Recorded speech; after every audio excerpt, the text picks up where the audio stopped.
반갑습니다. 증도가 이 강의를 통해서 교도님들과 시청자 여러분들께 만나 뵙고 있습니다.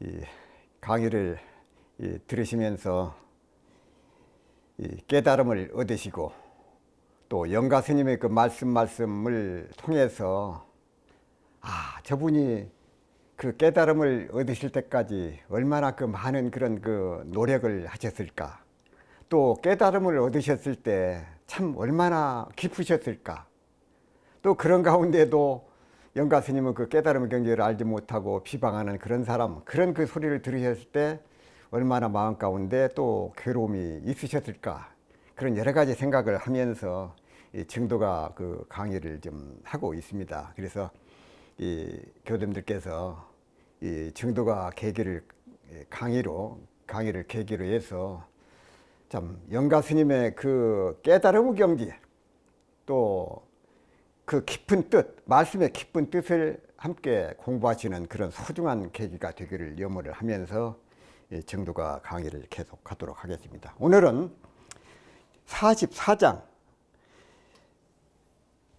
자종도노 요 무생으로 어제 영욕 하우야 단박에 캐쳐서 남이 없음을 요달하고부터는 이 도노거든요. 단박에 캐쳐서 남이 없음을 요달하고부터는 그 무생의 이치를 요달했다고 말이요. 모든 영역에 있어서 모든 그런 영역에 있어서 무엇이 근심하고 무엇을 기뻐하고 무엇을 근심할 것이 무엇이 있을까. 영가 스님께서 깨달음을 얻으시고 진리를 모두 깨달아서 생사가 없는 이치, 무생을 요달했다, 이 말씀에 참 깊은 뜻이 있어요. 당시 그랬잖아요. 육조 스님을 만나 뵙고 육스님한테 인가를 받으셨어요. 그때 생사의 이치를 딱 깨닫고 나서 그 다음부터는 생사에 대한 그런 그 두려움이나 걱정, 이것을 다 내려놔 버렸다. 거기를 이미 벗어났다. 참 그 묘무생, 낳고 늙고 죽고 하는 그 이치를 이미 다 진리를 모두 깨달아 생사가 없는 이치를 요달했다. 그부터는 나에게는 생사의 문제는 이미 걸리고 막힐 것이 없다고 말. 스스로 무생의 도리를 내 스스로 무생의 도리를 마다하면 요달하고부터는 무엇을 근심을 하고 기뻐하다, 그럴 필요가 없다. 스스로 무생의 도리를 도노해서 뭘로 깨달아서 마침으로부터는 무생이라는 말은 생사가 없다는 그 말이거든요. 생사가 없는 것, 그것이 무생이에요. 자, 영가 스님이 생과 사의 문제를 살펴보니 기회생 기회사요. 앞장에서 그랬잖아요. 우리가 과거 전생에 몇 번이나 나고 몇 번이나 죽었던가. 생사유유무정지다. 생과 사가 멀고 말. 정직 머무름이 없다. 그래서 과거에 낳고 죽고 생사의 강이 토도에 흘러가 몇 번이나. 그래서 태어나고 죽음, 이것이 멈추지 않는다. 태어나고 죽는 것이 멈추지 않는다고 하시고, 이어서 차종도노 요무생, 차종도노 요무생, 다행히 내가 불법을 만나서 생사가 없는 도리를 깨달았다고 말이야. 생사가 없는 그런 이치를 도노 깨달아버렸다고. 영가 스님께서는요, 이 몸체자, 이 체라는 말도 잘 쓰시지만 여기서 이 무생이라는 말씀을 잘 쓰죠. 무생이라고는 무생사란 말이에요. 생사가 없다 그 말이에요. 요 무생은 무생은 요달을 했다. 생사가 없는 그 본체, 생사가 없는 진실한 생명, 참 생명, 그것을 뭘로 나는 깨달아서 알았다. 그래서 영가 스님께서는 이 체라는 말도 잘 쓰시지만은 이 무생이란 말을 즐겼죠. 이 무생이란 말 가운데는 무, 생사, 생사가 없다, 그 말씀이에요. 자, 제가 앞에서 말씀을 드렸습니다만 처음에 육조 스님을 만나서 육조 스님과 대화를 나누던 가운데도 이 무생이란 말이 나와요. 생사유 무정지, 그 말씀 가운데는 이미 본체에는 생사가 없어. 본체가 없다. 본체는 생멸이 없다, 이렇게 말씀을 하신 거예요. 본체에 생멸이 없는데 어제 영옥 하우에 무슨 근심이나 또 기뻐하고 근심하고 할 것이 그 영욕에 대해서 참 그 영광스럽고 욕됨에 대해서 무엇을 근심하고 무엇을 기뻐하냐. 온갖 영광과 오욕에 무슨 근심이 있고 무슨 기쁨이 있겠는가. 생사가 없는 그 참 생명의 진리를 깨닫고 보면은 생사가 있음으로 해서 영광과 오욕, 기쁨과 슬픔이 있는 이런 모든 것들에 대해서 하우야 무엇을 기뻐하고 무엇을 근심하냐, 무엇을 근심하고 무엇을 기뻐할 것이 있느냐, 그 말씀이거든. 영광과 오욕에 대해서 기뻐할 것도 없고 슬퍼할 것도 없고 근심할 것도 없다, 그 말씀. 태어나니 기쁘고 죽게 되니 슬프다. 깨달음 경지에 있어서는 태어남에 기쁘고 죽음에 슬프고 그게 이미 없어. 그분들에게는 하우예요, 하우. 어찌 근심과 걱정이 있냐. 다시 말하면은 근심이니 기쁨이니 하는 것으로부터 이미 다 초월해 버렸다는 뜻이다, 그 말씀이야. 하우에. 사실은 기뻐하고 슬퍼하는 것, 영광에 기뻐하고 오욕 때문에 슬퍼한다는 것, 그것은 결국 중생들이 하는 것이고 나그네가 겪는 일과 같은 것이고 마치 이 숲을 지나가는 일과 같은 것이다, 그 말씀이야. 숲을 지나가면 그늘이 들지만 그늘 지나가면 또 끝이요. 아무리 어떤 오욕을 겪어도 근심거리가 있어도 그것은 상황이 바뀌고 나면 금방 달라져 버리는 일이다, 그 말. 그것을 붙들어 보려고 해도 붙들어지지도 않는다, 그 말씀이요. 이 슬픔도 마찬가지요. 우리가 살다 보면은요, 기쁜 일도 말고 슬픈 일도 많지요. 그런 슬픔의 경지를 당해서 땅이 꺼질 듯한 그런 슬픔과 죽을 듯한 그런 그 슬픔이라고 하지만은 그 역시 영원하지 않고 세월이 지나가면 그것도 지나가 버려. 기쁨도 마찬가지고 슬픔도 마찬가지다, 그 말이야. 지금은 나락으로 떨어져서 설사 비참한 삶을 산다고 하더라도 알고 보면 그건 역시 영원한 오욕도 아닌 것이다, 그 말이야. 그래서 영원한 영광도 영원한 욕됨도 없어. 본무생이라. 본무생이야. 본래 그 생사가 없어. 본무생이라. 본래 태어남이 없기 때문에 그런다고. 따라서 삶이니 죽음이니 하는 것도 그것을 초월하고 보면은 결국은 기쁨이니 슬픔이니 하는 것도 없다는 것이다, 그 말. 이 성철 스님은 정도가 강설해서 확절히 캐쳐서 무생법인을 요달하면 일체 경계에 태무심을 얻었다는 뜻이다. 돈으라고 하면 뭘로 깨닫고 보면은 흔히 이치는 않았으나 택진 벌리는 전과 다름이 없이 일어나는 것을 말하는데 그것은 생멸이지 도노가 아니며 무생이 아니다. 도노란 제8 아리아의 무기심을 완전히 끄는 대원경지의 무생을 말한다.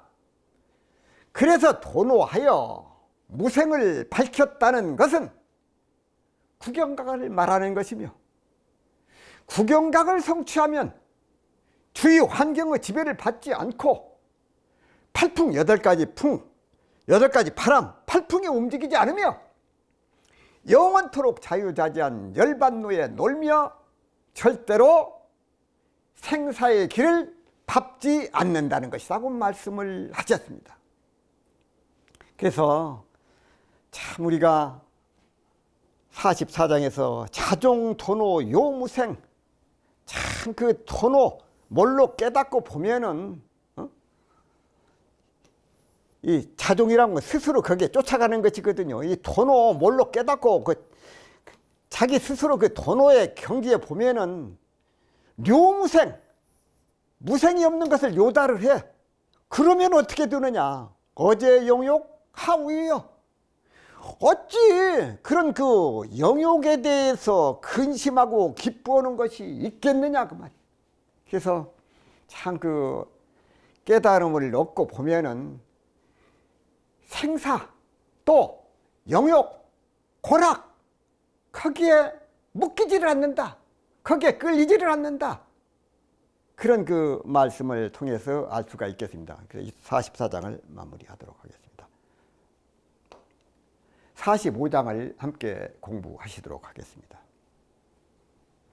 이제 조금 점점 공부가 더 깊어짐을 느낄 수가 있겠습니다.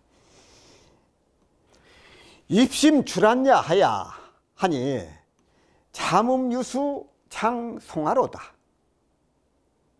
자, 깊은 산에 들어가거든요. 입십산, 깊은 산에 들어가 고요한 곳에 머무니, 난야에 머문다. 고요한 곳, 고요한 곳에 머물러.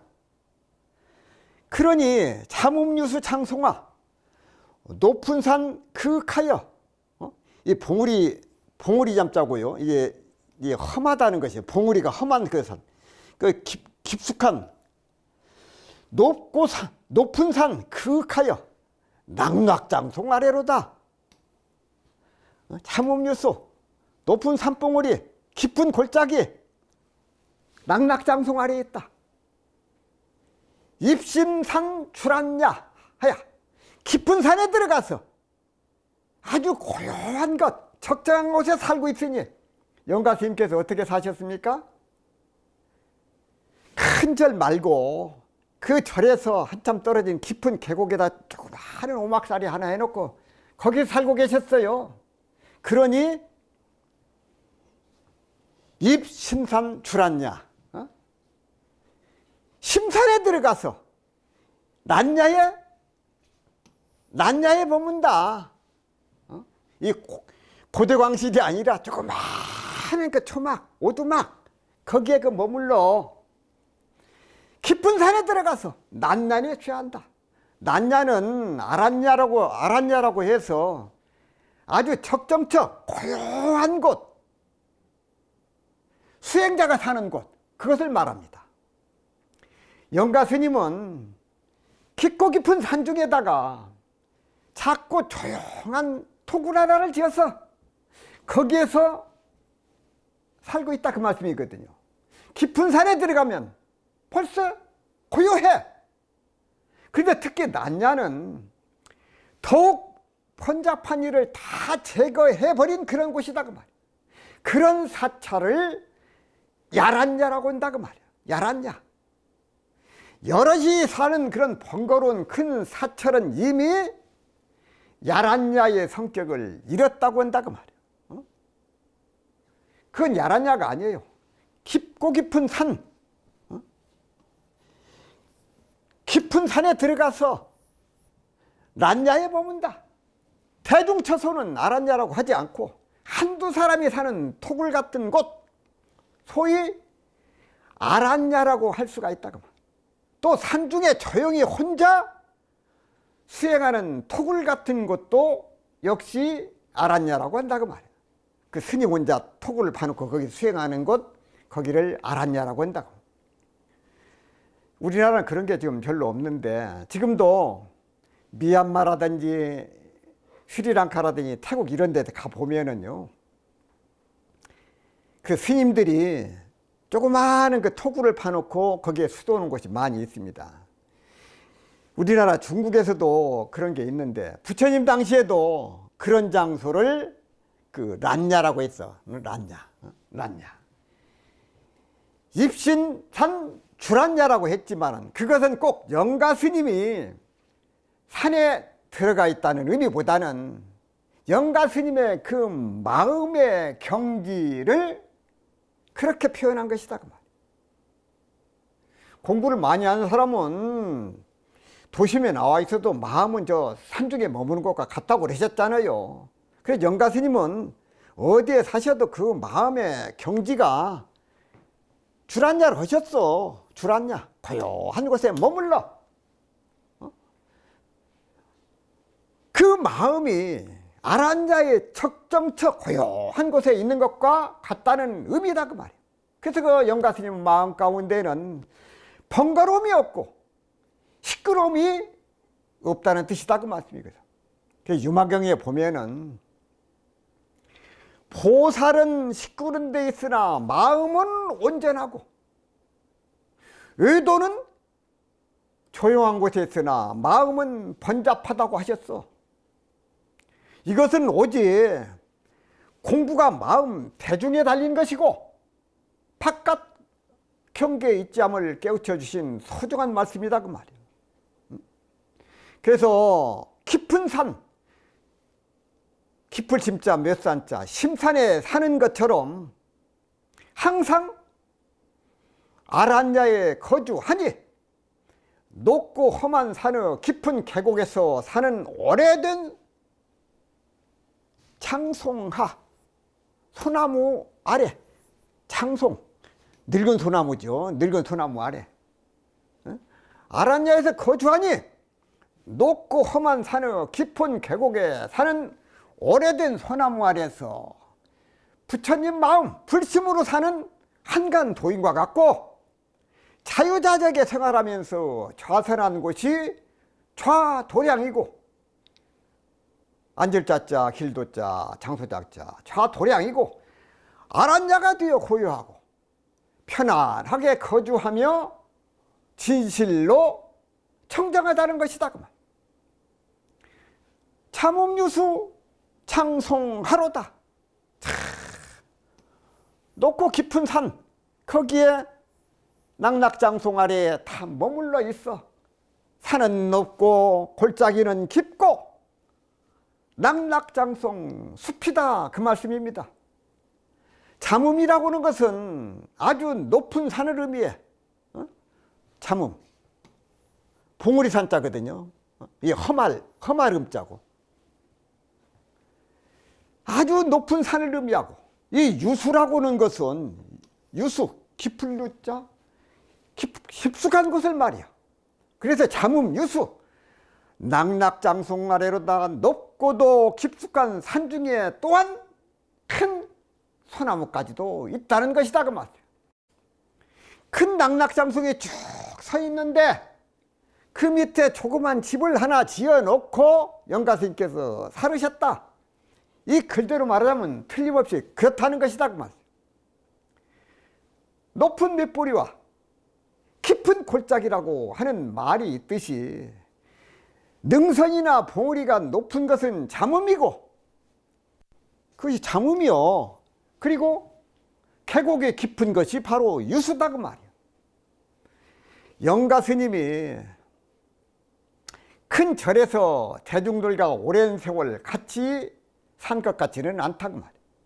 물론 한때는 그렇게 살았겠지만은 영가 스님은 어머니와 누님을 모시고 살았기 때문에 큰 절에서 가족을 그렇게 모시고 살 수 있는 형편이 못 되었어.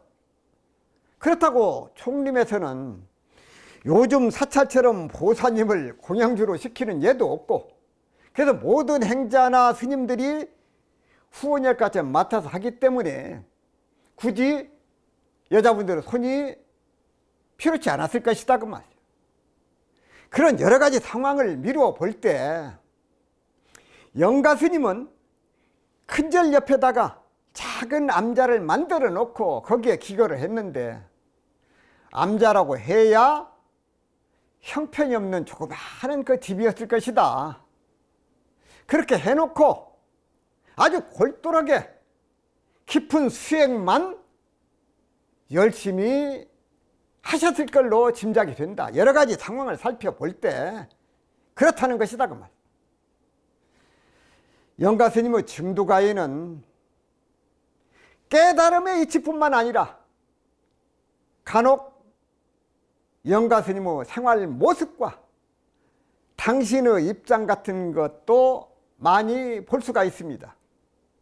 특히 선시를 통해서 간단하게 한 수직을 쓰시는데 옛날 스님들이 살아가는 풍경이 선명하게 그려져 있어.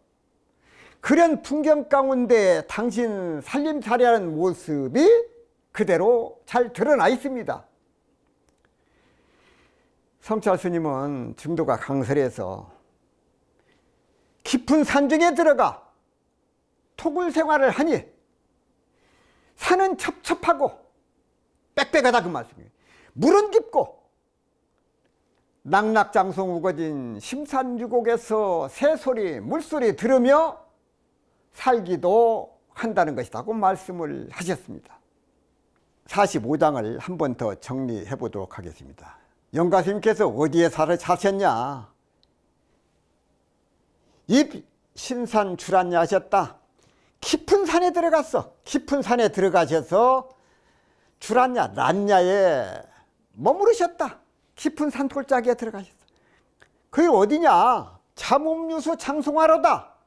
높은 산봉우리 깊은 계곡 낙낙장송 아래 영가 스님께서 조그마한 암자 하나를 지으시고 거기서 누님과 어머님을 모시고 오로지 수행을 하면서 그렇게 사셨다.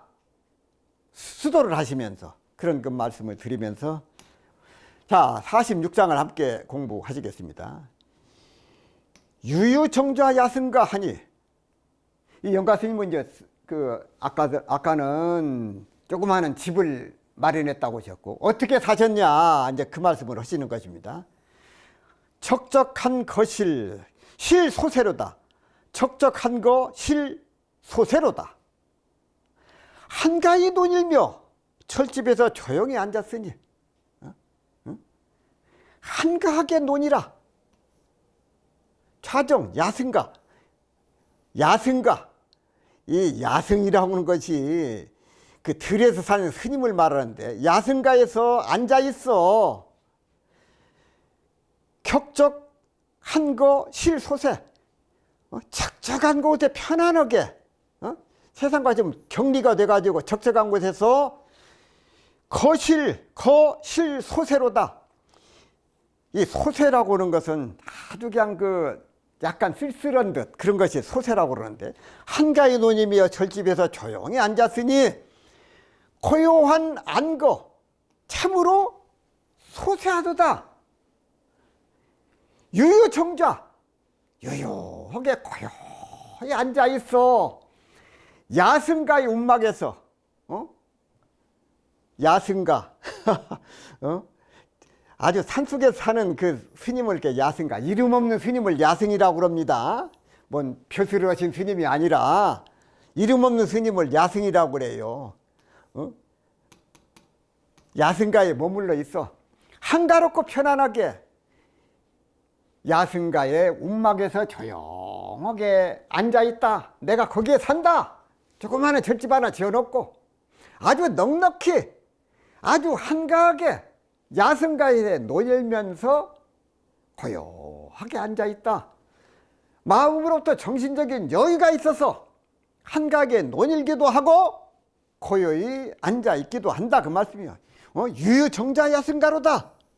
참 이 논류자 아닙니까? 논류자. 근시걱정 없이 고요하게 앉아있어. 이 넉넉할 우자는 넉넉할 우자 아닙니까? 넉넉할 우자는 마음으로부터 넉넉한 상태를 말하고, 넉넉하니까 바쁘게 설칠 일이 없어.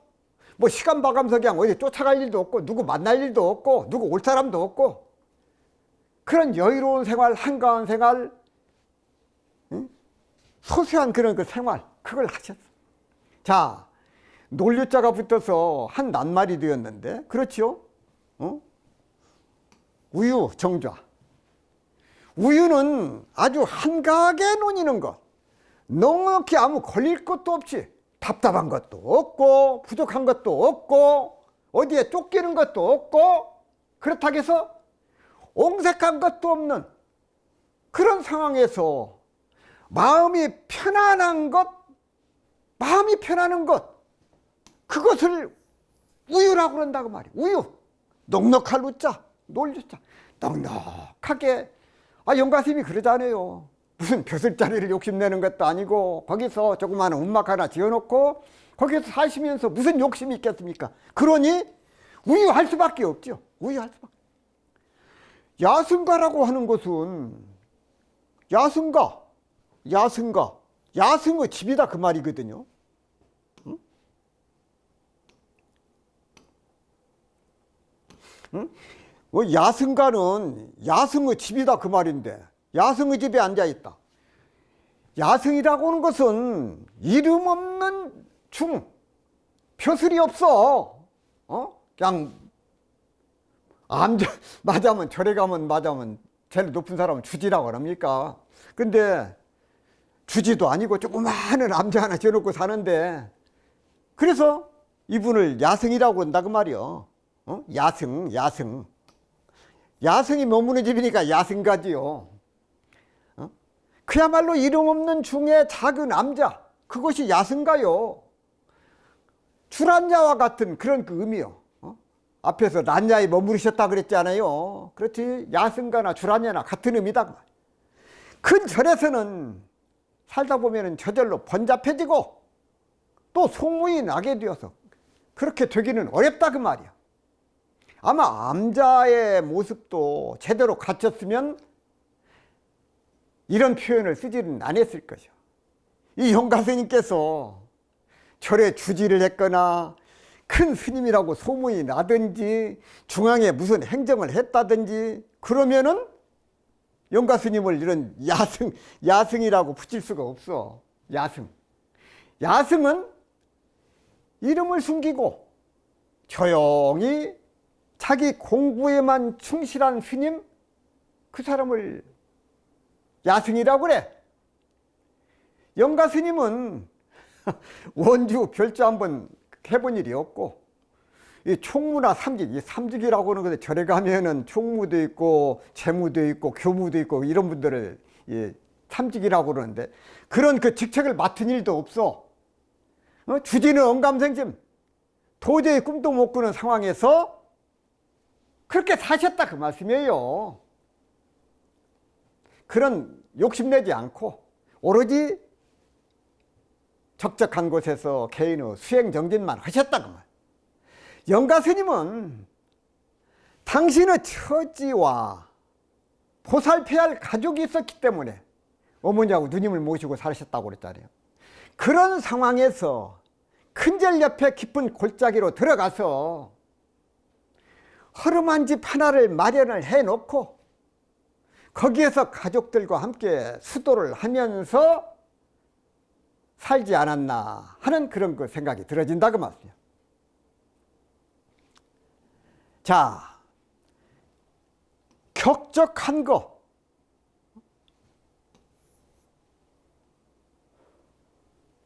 잘 고요한데 안거, 실소세거든요. 고요한 안거, 참으로 소세하다. 호젓하고 쓸쓸하게 한가로이 사니 더 이상 노력을 베풀지 않는다. 고요할 격, 고요할 격자, 고요할 적자, 고요할 격, 고요할 적자. 사이에 고요하다는 것을 두 가지를 강조를 했어요. 격적, 고요하고 또 고요하다고 말이에요. 아주 고요하고 고요해서 고요하고 고요해서 안고 편안하게 거할 수밖에 없겠지요. 고요하고 고요해서 안고 편안히 살고 있는데 실로 소세하더라. 이 소세라고 하는 것은 깨끗하고 상쾌한 것을 말하거든요. 깨끗하고 상쾌해, 싱그럽다 그 말이에요. 이 소세하다는 말에서 이 소세하다는 말 가운데에서는 여름이 지나고 가을이 오고 그럼 날씨가 어떻게 됩니까? 조금 서늘한 그런 느낌이 들죠. 그래서 기온이 그래서 가을의 깊은 골짜기에서 쓸쓸함이 느껴져. 이 소세라는 말 가운데는 참 소세하다, 약간 스산하다, 약간 춥고 어설프다, 쓸쓸함이 느껴져. 기온이 조금 내려가야 여름에는 소세란 말이 안 어울려. 그러나 가을이 돼가지고 기온이 내려가면은 약간 스산하고 좀 쓸쓸하고 어설픈 그것이 소세거든요. 낙엽이 지고 오고 가는 사람도 없고 그래서 뭔가 싸늘한 느낌을 받는 환경, 그것이 바로 이 소세하다 이렇게 말을 한다고 말이에요. 아무도 오지 않고 먼지도 일어나지 않고 바람도 불지 않는 깨끗한 그런 그 정자의 분위기, 이것이 곧 영가 스님의 마음자리다 그 말이에요. 이 소세 이걸 보면서 전라남도 그 담양에 가면은 이 소세원이라고 하는 이름을 가진 아름다운 정자가 있습니다.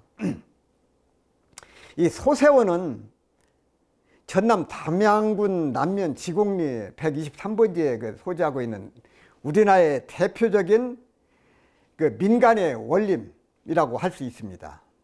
이 소세원은 한국의 민간 원림의 원형을 간직하고 있어서 명승 40% 지정된 것으로 자연에 대한 인간의 경애와 순응, 어떤 도가적인 삶을 산 조선시대 선비들의 만남과 이 교류장으로서 경관의 아름다움이 가장 이 탁월하게 드러난 문화유산의 보배라고 할 수가 있겠습니다.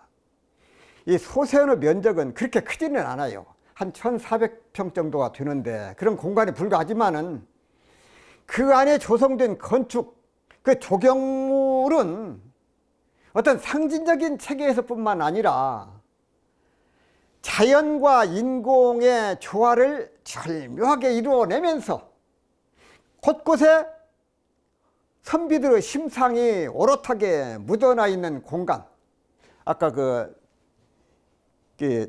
영가스님께서 살고 있는 집을 소세라고 했는데 선비들의 심상이 오롯이 묻어나 있는 공간으로 조선시대 최고의 정원으로 이렇게 꼽히고 있습니다.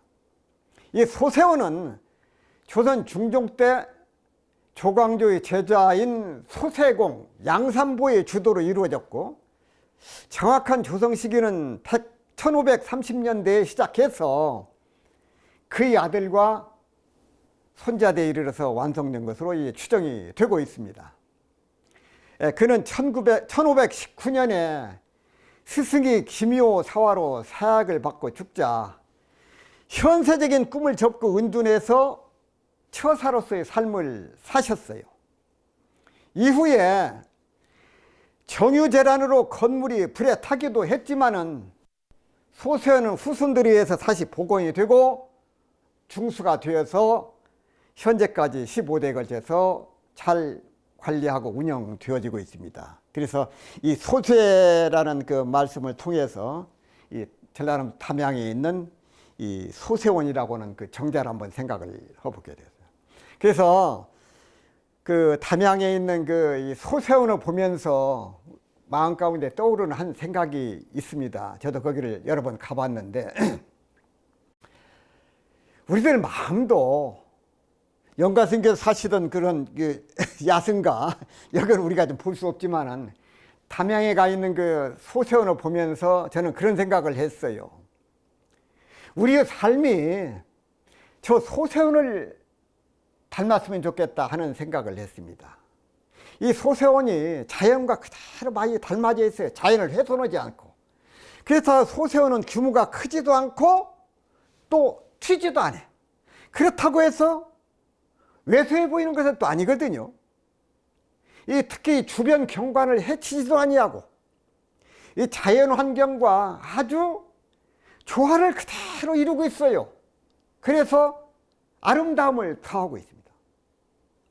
작으면서도 기품을 갖춘 그런 그 소세원처럼 우리가 세상을 살면서 주위 사람들과 다툼이 없는, 또 평범하면서도 그러면서도 조화로움을 잃지 않는 그런 삶을 살았으면 좋겠다 하는 그런 그 생각을 제가 해봤습니다. 그래서 참 이 격적한 거 실소세, 참 고요한 그 안거, 참으로 이 소세하다, 이 소세하는 것이 어떻게 보면 참 다른 사람이 찾아오지도 않고 적적하고 쓸쓸하고 외로운 것 같지만은 때로는 그러한 삶도 필요하다 그 말씀이요. 쓸쓸하게 한가로이 사니 더 이상의 노력을 베풀지 않는다 그런 말씀인데, 영가 스님의 마음이 곧 이 한 줄 가운데 다 지금 나타나 있어요. 자, 깊고 깊은 산중에 조그마한 그 암자 하나를 지어놓고 출안야 하셨다고 조그마한 야승가 이름 없는 스님이 거기서 한가로이 살아 격적한 가운데 실소세 먼지 하나 일어나지 않는 게 마음으로든 본느나 그것이 일어나지 않을 뿐만 아니라 이 바깥 경계마저도, 그렇게 참 영가 스님께서 당신 마음도 소세하시고 사시는 기거하시는 곳도 이렇게 소시하다, 아무도 없고 홀로 한가하게 누구나 찾아오는 사람도 없고 오고 가는 사람도 없이 영가 스님이 그렇게 살았다고 하는 것이다 그 말씀. 그래서 참 그 영가 스님의 어떻게 보면은 영가 스님의 집이 나오고 뭐 아까 그 소나무가 나오고 깊은 골짜기가 나왔는데, 이 말씀은 바로 영가 스님의 마음이 이렇게 한가하고 고요하고 적적한 그 마음의 경지를 이렇게 담아내신 것이다, 이렇게 생각을 할 수가 있겠습니다. 책은담에 보면은 속세를 벗어나는 길은 곧 세상을 건너는 가운데 있다니, 반드시 사람을 끊고 세상에서 도망해야 하는 것은 아니다 그 말이에요. 마음을 깨닫는 공부는 곧 마음을 다하는 속에 있다니, 반드시 욕심을 끊어야 마음을 식은 채처럼 해야 하는 것은 아니다고 그렇게 말씀을 하셨어요. 사람들과 교제를 끊고 세상에서 도망침이 속세를 벗어나는 길은 아니다. 몸은 세속에 살아도 마음이 명리에서 벗어나야 하는 것이다 그 말. 또한 욕심을 다 끊고 정열을 식은 채로 만들어야만 마음 공부가 아니다. 알맞은 정열을 가지고 마음을 다하여 자기의 심성을 들여다보지 않고서는 마음을 깨달을 수 없는 것이다 그 말. 이 성철 스님은 증도가 강설해서 그러면 도를 깨친 사람이 깊은 산중에서만 사는가 하면 그렇지 않다. 도를 깨친 사람 산중에 사는 것만 아니다. 어떤 때는 산중에 살기도 하지만 어떤 때는 들녘에 나와 살기도 한다는 것이다. 야승가란 서울 한복판에 살기도 하고 인연 따라서 여기도 가고 저기도 가면서 자유자재하게 생활함을 말한다. 도를 깨쳐 대자재를 얻은 사람은 아무리 깊은 산중에 있다고 해도 적적함이 없어 분주한 도시에 있는 것 같고, 아무리 분주한 도시 가운데 있다 해도 저 심산궁곡에 있는 것과 마찬가지라는 것이다. 그래야 진실로 주위 환경의 지배를 받지 않는 것이지. 깊은 산중에 들어가면 조용해서 마음이 편하고 도시에 나가면 분주해서 싫다면 실로 바로 깨친 사람이 아니다. 그렇게 되면 주위 환경의 지배를 받는 사람이지 진실로 자유로운 사람이 아니기 때문이라고 말씀을 하셨습니다. 자, 성철 스님 말씀처럼 깊은 산중에만 들어가서 살아야 조용해지느냐. 깨친 사람은 도시에 나와 살아도 마음이 한가롭고, 깨치지 못한 사람은 깊은 산중에 들어가 살아도 마음이 요란하다 그 말씀이야. 이 영가 스님의 마음은 이 한 구절에 다 나와 있어요. 유유정자야승가, 적적한 거 실소세, 한가히 놓이며 절집에서 조용히 앉아 있으니 고요한 한거 참으로 소세하다. 한가히 놓이면서 절집에서 앉아 있으니 야승가, 이름 없는 스님이 여기 앉아 있으니 적적한 가운데 실로 소세하다. 조용하고 싸늘한 가을처럼 그런 한가로움, 그 여유로움, 거기서 살고 있다. 그것은 바로 앞에서 말씀드린 대로 영가 스님의 마음자리를 이렇게 표현해 주셨다 하는 말씀을 드리면서 46장 마무리하도록 하겠습니다. 제 46장에 보면은 유정자 야승가 하니 격적한 것일 소세로다. 한가로 놓이며 절집에서 조용히 앉았으니 야승가라고 그랬어요. 야승가. 야승은 이름 없는 스님을 야승가라고 하는데, 이름 없는 스님이 앉았으니 야승가지요. 고요한 한거 참으로 소세하다. 참 고요하고 고요해. 이 소세하다고 하는 것은 쓸쓸한 그런 그 경지, 차가운 그런 날씨처럼 약간 싸늘한 듯한 그런 것을 소세하다고 그러는데, 우리들의 그 마음 가운데 참 요란하지 않고 어리석지 않고 그런 그름이 없는 그런 그 경지를 우리가 공부 삼아서 그런 그 목표로 이렇게 수행을 하고 있습니다. 어떻게 하면은 천만경계를 향해서 요란하지 않고 어리석지 않고 그러지 않을 것인가? 깨달음을 얻은 사람은 속세에 살아도 도시에 살아도 마음이 요란하지 않아요. 경계를 향해도 요란하지 않아요. 그러나 중생들의 마음은 첩첩산중에 가 있어도 마음이 요란하고 번잡해진다 그 말씀이야. 그 차이가 깨달음을 얻고 깨달음을 얻지 못한 데 그 있거든요. 그래서 참 우리가 천만경계를 당해서 세상을 살 때 내 마음의 경지가 지금 어디에 와 있는가, 내 마음 가운데 요란함과 어리석음과 그름이 있는가 없는가, 그 경지를 얻었는가 못 얻는가, 거기에 차이가 있다 그 말씀이에요.